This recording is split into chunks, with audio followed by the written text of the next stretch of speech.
PV. അൻവറിനെതിരെ വിമർശനവുമായി Kozhikode DCC president K Praveen Kumar MLA. Beypore മണ്ഡലം നഷ്ടമായത് സ്ഥാനാർത്ഥിത്വത്തിലെ പിഴവെന്ന പ്രവീൺകുമാർ പറഞ്ഞു. ബേപ്പൂരിലെ തോൽവിക്ക് കാരണം ചേർത്ത് നിർത്തിയവർ തന്നെയെന്നും പി.വി. അൻവർ മറുപടി നൽകി. റിപ്പോർട്ടിലേക്ക്. സ്വയം സ്ഥാനാർത്ഥിത്വം പ്രഖ്യാപിച്ചായിരുന്നു ബേപ്പൂരിൽ പി.വി. അൻവർ മത്സരിക്കാനെത്തിയത്. സ്ഥാനാർത്ഥിയാകാൻ യോഗ്യതയില്ലാത്തയാളെ മത്സരിപ്പിക്കേണ്ടി വന്നു എന്ന് സമ്മതിക്കുകയാണ് DCC president K Praveen Kumar MLA. സ്ഥാനാർത്ഥിത്വം പിഴച്ചെന്നും ആ സത്യം ഇപ്പോൾ തിരിച്ചറിയുന്നുവെന്നും കൊയിലാണ്ടി കീഴരിയൂരിൽ നൽകിയ സ്വീകരണത്തിൽ പ്രവീൺകുമാർ പറഞ്ഞു. അടുത്ത ലക്ഷ്യം 13 ഔട്ട് ഓഫ് 13 ആണെന്ന് അത് പറഞ്ഞ് കുറച്ച് കഴിഞ്ഞപ്പോഴാണ് ഇസ്മായിൽ സാഹിബ് റസാഖ് മാഷൻ കടന്നു വരുന്നത്. അവരോട് പറഞ്ഞു 13-ൽ 13. അപ്പോൾ ഒറ്റ വ്യത്യാസമുള്ളൂ, ഞാൻ ഇംഗ്ലീഷിൽ പറഞ്ഞു, ഇവർ മലയാളത്തിൽ പറഞ്ഞു. ചർച്ച ചെയ്തതാണ്. ആ പ്രവർത്തനവുമായി ശക്തമായി മുന്നോട്ട് പോയി.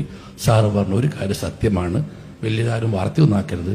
സ്ഥാനാർത്ഥി നിർണയം പഠിച്ചില്ലായിരുന്നെങ്കിൽ 13-ൽ 13 നമ്മൾ ജയിച്ചേനെന്നുള്ള സത്യം ഇപ്പൊ തിരിച്ചറിയുന്നുണ്ട്. കോണി ചിഹ്നത്തിലോ കൈപ്പത്തി ചിഹ്നത്തിലോ ഒരാൾ മത്സരിച്ചിരുന്നെങ്കിൽ ഈ ജില്ലയിലെ വിജയം 100-ൽ 100% ആകുമായിരുന്നുള്ള സത്യം ഞങ്ങൾ ഇപ്പോൾ തിരിച്ചറിയുന്നുണ്ട്. ചതിച്ചത് ചന്തു തന്നെ എന്ന ഫേസ്ബുക്ക് കുറിപ്പിൽ ഇതിന് മറുപടിയുമായി പി.വി. അൻവർ രംഗത്തെത്തി. ബേപ്പൂരിലെ തോൽവിക്ക് കാരണം ചേർത്ത് നിർത്തിയവരാണ്.